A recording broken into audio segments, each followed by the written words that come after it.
We'll move on to our next speaker, who is Dr. Prerna Tahilani.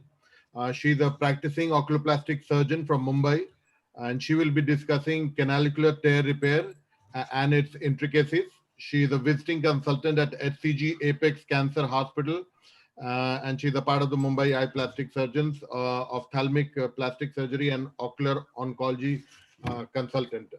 Dr. Prerna, a very warm welcome to you to this ARC meeting. Please go ahead. Thank you so much, Dr. Satyajit and Dr. Chitra and the ARC team for having me at this discussion. So I'd like to present or display a video of a repair of canalicular tear in a slightly more straightforward case with a single intention of making it a more approachable and easy surgery for ophthalmologists.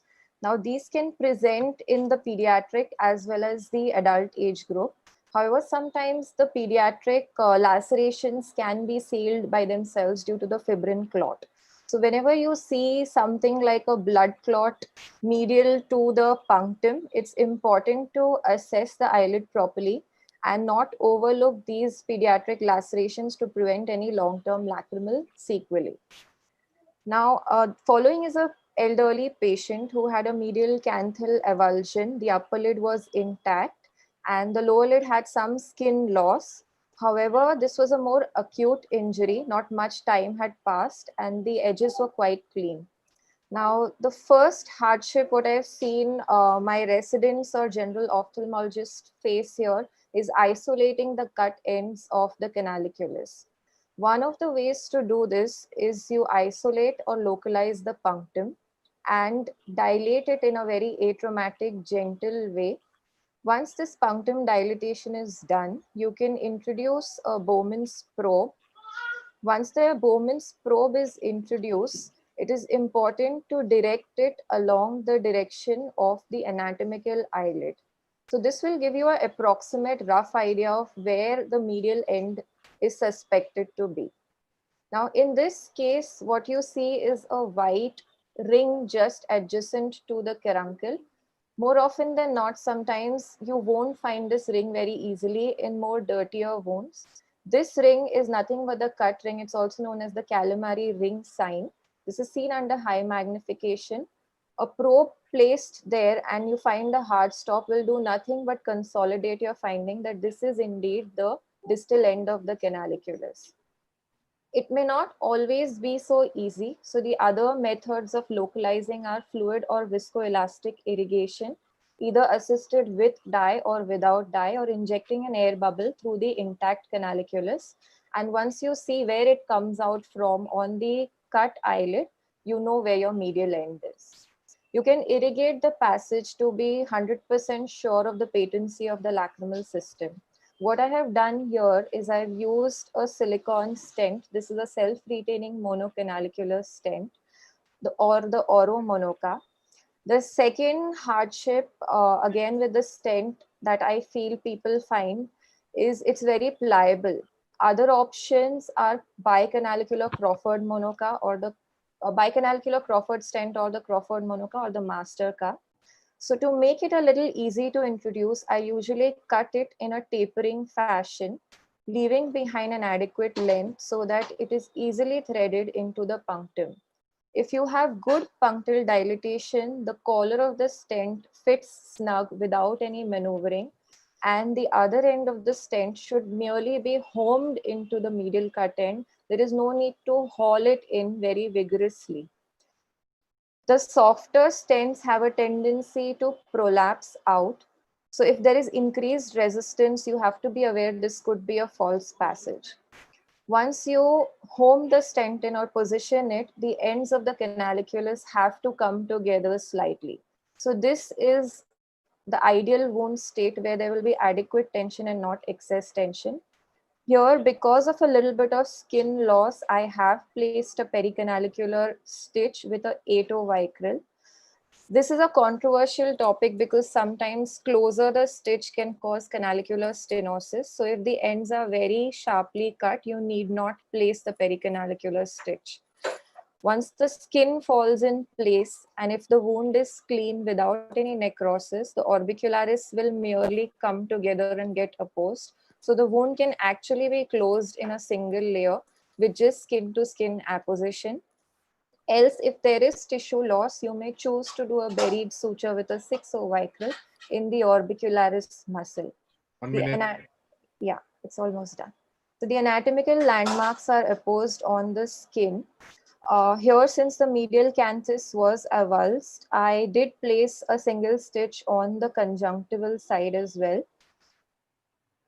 Again, this can be skipped. So this is how the surgery was completed, and this is a fairly decent result.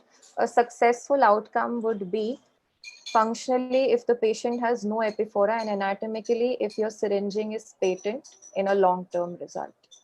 Thank you. Very nice and descriptive talk, Dr. Prerna. A small question, Dr. Shruti, you can have your questions ready. Would you even intubate an isolated upper canalicular tear? Yes, I would intubate an isolated upper canalicular tear, though it is it is rarely seen compared to a lower canalicular tear, but the upper canaliculus also drains tears, and there is some amount of epiphora if the upper canalicular tear is left unintubated. Dr. Shruti, you have any question to ask? Even if one canaliculus is stone, it is not, it cannot be just left that, okay, one is, it is there and so we need not intubate. As an oculoplasty surgeon, all of us agree that we have to intubate whether it is a single canalicular stone or it is both. Dr. Prerna, have you, in an event that both canaliculus are torn, have you used this stents for both the lids? Yes, I have done that. I have used the monocanalicular stents for both the lids. And if the canaliculus is torn far too low, would you still recommend using the Mini-Munakka stent, or would you recommend a bicanalicular stent in these patients? Of course, the retrieval would be a little challenging. We might have to use an endoscope to retrieve it. Correct. Or of course. So I think one of the factors that is mentioned in most of these papers that talk of canalicular lacerations is success rate also depends on the skill set of the surgeon. So if you are confident that if it's almost at the common canaliculus or very close to the lacrimal sac, and if you are confident of placing the stent and placing the buried sutures, I think the monocanalicular stent would still be a better option compared to the bicanalicular stent. Dr. Milind, something to say? Yeah, I agree with Prerna because bicanalicular stent essentially would involve manipulation in the nasal cavity, and Munakka completely avoids that. So you stay on the surface, so less injury to tissues. Yeah. Shruti, just a comment if I can. Yes, sir. Shruti, yeah.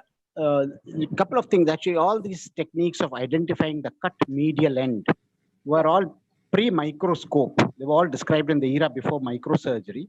So today, I think it's almost 100% of the time you find the cut medial end, unless it's a real avulsion. So with microsurgery, with microscopic magnification, finding the cut end, as the Dr. Prerna very nicely showed and described. Sometimes instead of being circular, it can be a little slit because of the edema, but still it will be paler and one can easily find it out. The second is about pericanalicular suturing. I think 10-0 monofilament also is a good suture to use because we feel more confident if the pericanalicular tissues are somehow put together over the stent and they are, before we start the suturing of the lid itself. So I think these two comments possibly, we will always find the medial cut end, fortunately today. And things like pig-toe probe, which are described in the books, are basically far too traumatic to use in most cases. Thank you.